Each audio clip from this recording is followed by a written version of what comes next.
Good morning. My name is Carol Rosin. In 1974, after being a sixth grade school teacher, I was introduced to the late Dr. Wernher von Braun, in the U.S., the father of rocketry. In my first meeting with him, during that first 3.5 hours, he said to me, "Carol, you will stop the weaponization of space." And I said, teachers don't stop until June. He said, "No, you have to understand. This is February.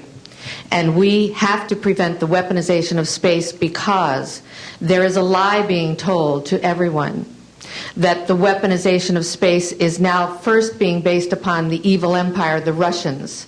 There are many enemies," he said, "against whom we're going to build this space-based weapon system, the first of whom was the Russians, which was existing at that time. Then there would be terrorists. Then there would be third world countries. Now we call them rogue nations or nations of concern. Then there would be asteroids." And then he would repeat to me over and over, "And the last card, the last card, the last card would be the extraterrestrial threat."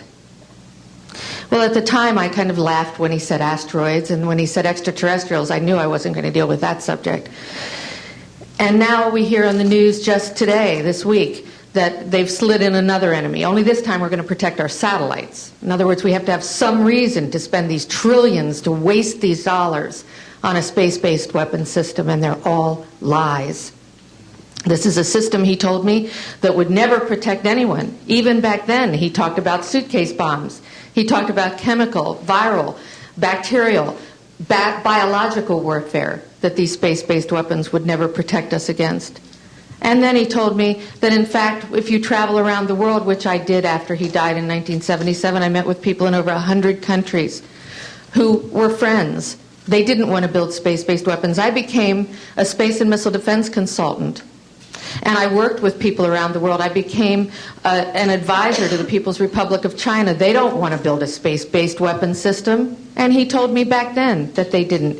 He said, "Go to Russia. They're considered to be the enemy." I got on a plane by myself. When I got to Russia, I had a list of people that I had read out of the newspaper. Chernenko was in office then. He was the only one I didn't get a chance to meet. They introduced me to everyone when I got there. And when I got back, I said, "Oh my Lord, this man is telling the truth. There is no threat." And I've been waiting until this day for 27 years, and I'm expecting the spin to happen, because he also explained to me that as a military strategist, as a person who worked on the MX missile, which I did later, he said, "You will find that there is going to be a spin to find some enemy against whom we have to build space-based weapons." And now we should expect the spin, because he said part of the formula for the intelligence community is if they might have a weapon, then we have to consider that they do have these weapons. So now they do have these weapons, so now we have to build these weapon systems. And that's the formula, except that it's all based on a lie. And we have witnesses here today that have shown you that these extraterrestrial beings, that these craft that have come here are now not UFOs, they're identified flying objects, and we know that they have beings in them. And we have witnesses here who have told you that they can shut down our missile silos, they can stop a rocket going into space that's a test. We have witnesses here who have worked in the classified departments, who have the courage to come forward here to support what Wernher von Braun told me back in 1974 to 77. And I will testify before the Congress that when I founded the Institute for Security and Cooperation in Outer Space, which I shut down a few years ago because I didn't believe we had a chance with this huge, integrated around the world, complex weapon system, that we had any chance at all of transforming that war industry into a space industry that could provide benefits, like Dr. Greer has said, of global warming. We can end that situation of that problem. We can end the energy crisis. We can build now non-polluting technologies. Wernher von Braun used to tell me that we could have cars back then that drove around off the ground. He described this to me on beams so that we have no pollution on this planet. And we can solve the problems of the people that are urgent and potential, and the other animals and the other cultures on Earth and in space.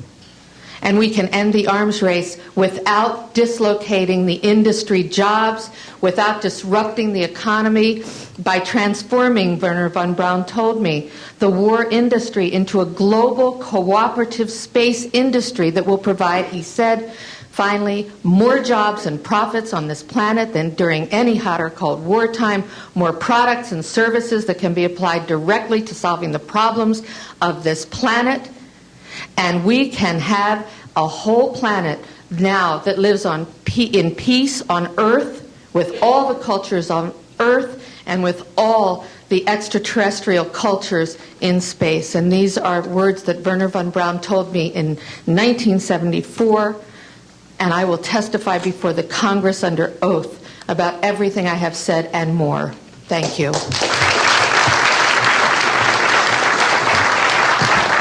Thank you very much. I'd like to thank each of the witnesses and for your patience. We're running about 50 minutes late, and I do apologize for that. I want to emphasize that all of these witnesses each could speak for probably anywhere from 2 to 5 hours about what they have witnessed. We were trying to give you a snapshot. We have another 400 of these witnesses. I have carried this burden for 8 years. I'm now giving it to you, the American people and the people of the world, to take it forward.